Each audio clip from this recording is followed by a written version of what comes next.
Rupert സ്പൈറയുടെ the shining of being എന്ന പുസ്തകത്തിലെ വളരെ പ്രധാനപ്പെട്ട ചില ആശയങ്ങളാണ് നമ്മൾ ഇന്ന് ചർച്ച ചെയ്യാൻ പോകുന്നത്. നമ്മളെല്ലാവരും ജീവിതത്തിൽ തേടുന്ന ഒരു ശാശ്വതമായ സമാധാനമുണ്ടല്ലോ, അത് യഥാർത്ഥത്തിൽ എവിടെയാണ്? നമ്മുടെയൊക്കെ യഥാർത്ഥ സ്വത്വം എന്താണ്? ഇതിനെക്കുറിച്ചെല്ലാം നമുക്ക് ഒരുമിച്ചൊന്ന് അന്വേഷിക്കാം. ക്യാൾ യുങ്ങിന്റെ ഈയൊരു വാചകമുണ്ടല്ലോ, ഇതാണ് നമ്മുടെ ഇന്നത്തെ യാത്രയുടെ ഒരു വഴികാട്ടി. നമ്മുടെ ശ്രദ്ധയെ പുറം ലോകത്ത് നിന്ന് പതിയെ ഉള്ളിലേക്ക് തിരിക്കുമ്പോൾ യഥാർത്ഥത്തിൽ എന്തായിരിക്കും സംഭവിക്കുക? നമുക്ക് നോക്കാം. അപ്പൊ നമുക്ക് ആദ്യത്തെ ഒരു കാര്യത്തിലേക്ക് വരാം. മനുഷ്യരെല്ലാവരും എവിടെയായാലും എപ്പോഴും ഒരേ ഒരു കാര്യത്തിനു വേണ്ടിയാണ് അന്വേഷിച്ചുകൊണ്ടിരിക്കുന്നത്. അത് സന്തോഷവും സമാധാനവുമാണല്ലേ? പക്ഷേ പ്രശ്നം എന്താണെന്ന് വെച്ചാൽ, ഈ അന്വേഷണം മിക്കവാറും പുറത്തേക്കാണ്. പുതിയ വസ്തുക്കളിലോ ഓരോരോ പ്രവൃത്തികളിലോ അല്ലെങ്കിൽ മറ്റുള്ളവരുമായുള്ള ബന്ധങ്ങളിലൊക്കെ നമ്മൾ സന്തോഷം കണ്ടെത്താൻ ശ്രമിക്കുന്നു. പക്ഷേ അങ്ങനെയുള്ള സന്തോഷത്തിനൊന്നും അധികം ആയുസ്സുണ്ടാവാറില്ല, അല്ലേ? അത് വരും പോകും. ഈ ഒരു തിരിച്ചറിവാണ് പലപ്പോഴും പലരെയും ഒരു ആത്മീയമായ പാതയിലേക്ക് നയിക്കുന്നത്. അപ്പൊ സ്വാഭാവികമായും ഒരു ചോദ്യം വരും. പുറത്തുനിന്ന് ഈ പറയുന്ന ശാശ്വതമായ സന്തോഷം കിട്ടുന്നില്ലെങ്കിൽ പിന്നെ നമ്മൾ എവിടെയാണ് അത് തിരയേണ്ടത്? ആ ഒരു ചോദ്യത്തിലുള്ള ഉത്തരമായിട്ടാണ് പല ആത്മീയ പാരമ്പര്യങ്ങളും നമുക്ക് മുന്നിൽ പലതരം പാതകൾ അല്ലെങ്കിൽ വഴികൾ കാണിച്ചു തരുന്നത്. ശരി, അപ്പൊ നമുക്ക് ആദ്യത്തെ ഒരു വഴിയിലേക്ക് വരാം.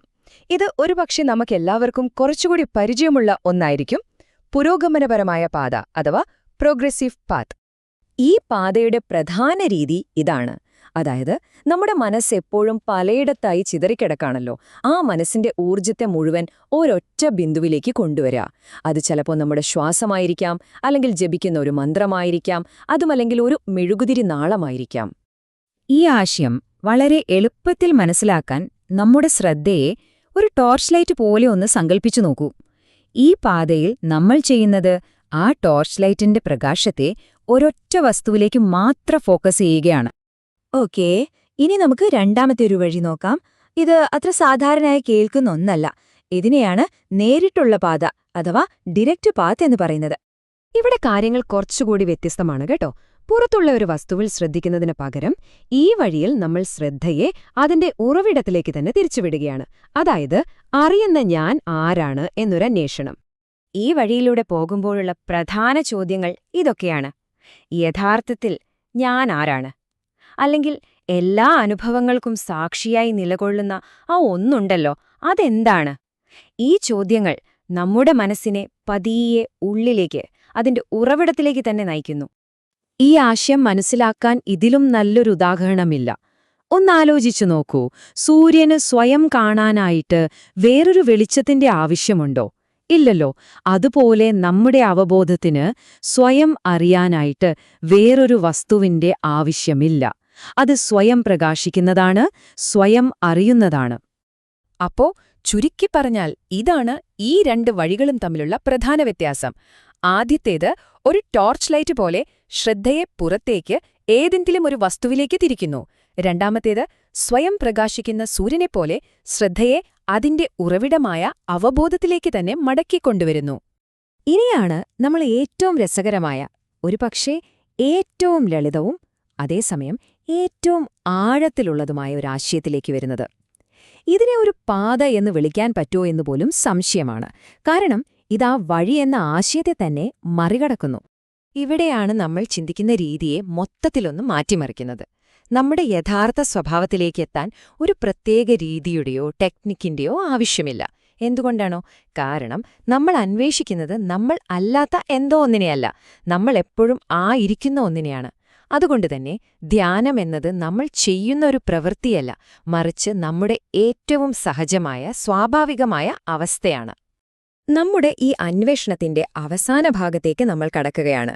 ഇവിടെ വളരെ മനോഹരമായ ഒരു രൂപകത്തിലൂടെ കാര്യങ്ങൾ കൂടുതൽ വ്യക്തമാകും. ഇതായിരിക്കും ഒരുപക്ഷെ നമ്മളെല്ലാവരും ചോദിക്കുന്ന ചോദ്യം, അല്ലേ? സമാധാനം നമ്മുടെ ഉള്ളിൽ തന്നെയുണ്ടെങ്കിൽ, നമ്മുടെ യഥാർത്ഥ സ്വഭാവമാണെങ്കിൽ, പിന്നെന്താ നമുക്കതെപ്പോഴും അനുഭവിക്കാൻ പറ്റാത്തത്? എവിടെയാണ് നമുക്ക് പിഴയ്ക്കുന്നത്? ഈ ആശയം വളരെ ശ്രദ്ധയോടെ കേൾക്കണം. നമ്മുടെ യഥാർത്ഥ സ്വത്വം, ആ ശുദ്ധമായ ഞാൻ എന്ന ഉണ്മ, ഒരു ഗ്ലാസ്സിലെ തെളിഞ്ഞ വെള്ളം പോലെയാണെന്ന് സങ്കൽപ്പിക്കുക. നമ്മുടെ ഓരോ അനുഭവങ്ങളും, അത് സങ്കടമാവാം, സന്തോഷമാവാം, ഓരോ ചിന്തകളാവാം, ഇതെല്ലാം ആ വെള്ളത്തിൽ കലരുന്ന ഓരോ തുള്ളി നിറം പോലെയോ രുചി പോലെയോ ആണ്. നോക്കൂ, ഇതെങ്ങനെയാണ് പ്രവർത്തിക്കുന്നത് എന്ന് നമുക്ക് നോക്കാം. ഞാനുണ്ട് എന്ന ആ തെളിഞ്ഞ വെള്ളത്തിലേക്ക് ഏകാന്തത എന്ന അനുഭവത്തിന്റെ ഒരു തുള്ളി വീഴുമ്പോൾ ആ വെള്ളത്തിന് ഏകാന്തതയുടെ നിറവും രുചിയും വരുന്നു. അപ്പോൾ നമുക്ക് തോന്നും ഞാൻ ഏകനാണെന്ന്. എന്നാൽ അടിസ്ഥാനപരമായി ആ വെള്ളം അവിടെ തന്നെയുണ്ട്, അല്ലേ? അതിന് മാറ്റമൊന്നും വന്നിട്ടില്ല. ഇതുപോലെ തന്നെയാണ് എനിക്ക് സങ്കടമുണ്ട് എന്ന് പറയുമ്പോഴും ആ ഞാനുണ്ട് എന്ന വെള്ളത്തിലേക്ക് സങ്കടം എന്ന അനുഭവം കലരുന്നു. അല്ലെങ്കിൽ ഞാനുണ്ട് എന്നതിലേക്ക് വയസ്സ് എന്നൊരു വിശേഷണം ചേരുന്നു. ഇനി ഇതും നോക്കൂ, ഞാനുണ്ട് എന്നതിനോടൊപ്പം വായന എന്ന പ്രവൃത്തിയും ഇപ്പോൾ ചേരുന്നു. പക്ഷേ ഈ എല്ലാ അനുഭവങ്ങളിലും സങ്കടത്തിലും വയസ്സിലും വായനയിലും മാറാതെ നിൽക്കുന്നുണ്ട്. ഏതാണത്? ആ അടിസ്ഥാനപരമായ ഞാൻ ഉണ്ട് എന്ന തെളിഞ്ഞ വെള്ളം. അതെപ്പോഴും എല്ലാറ്റിനും പിന്നിൽ ഒരു മാറ്റവുമില്ലാതെ അവിടെയുണ്ട്. അപ്പോ എന്താണ് നമ്മളിതിൽ നിന്ന് മനസ്സിലാക്കേണ്ടത്? നമ്മുടെ യഥാർത്ഥ സ്വത്വമെന്നത് എല്ലാ അനുഭവങ്ങൾക്കും പിന്നിലെ ആ നിശബ്ദമായ പശ്ചാത്തലമാണ്. സമാധാനമെന്നത് നമ്മൾ എവിടെ നിന്നെങ്കിലും നേടിയെടുക്കേണ്ട ഒന്നല്ല, മറിച്ച് ഓരോ അനുഭവത്തിനിടയിലും തിരിച്ചറിയേണ്ട നമ്മുടെ സഹജമായ അവസ്ഥയാണ്. വീഞ്ഞിൽ നിന്ന് വെള്ളം വേർതിരിക്കാനല്ല നമ്മൾ ശ്രമിക്കേണ്ടത്, മറിച്ച് ആ വീഞ്ഞു കുടിക്കുമ്പോൾ തന്നെ അതിൽ അലിഞ്ഞു ചേർന്ന വെള്ളത്തിന്റെ രുചി അറിയാനാണ്. അപ്പോ ഈയൊരു ചോദ്യം നിങ്ങൾക്കായി വിട്ടുതന്നുകൊണ്ട് നമുക്ക് നിർത്താം. നമ്മുടെ ചിന്തകളും വികാരങ്ങളും ഓർമ്മകളും ഈ ശരീരമെന്ന ബോധവും ഇതെല്ലാം ഒരു നിമിഷത്തേക്ക് പൂർണ്ണമായി മാറ്റി നിർത്തിയാൽ പിന്നെ അവിടെ എന്താണ് അവശേഷിക്കുന്നത്? ആ അവശേഷിക്കുന്ന ഒന്നാണ് നിങ്ങൾ.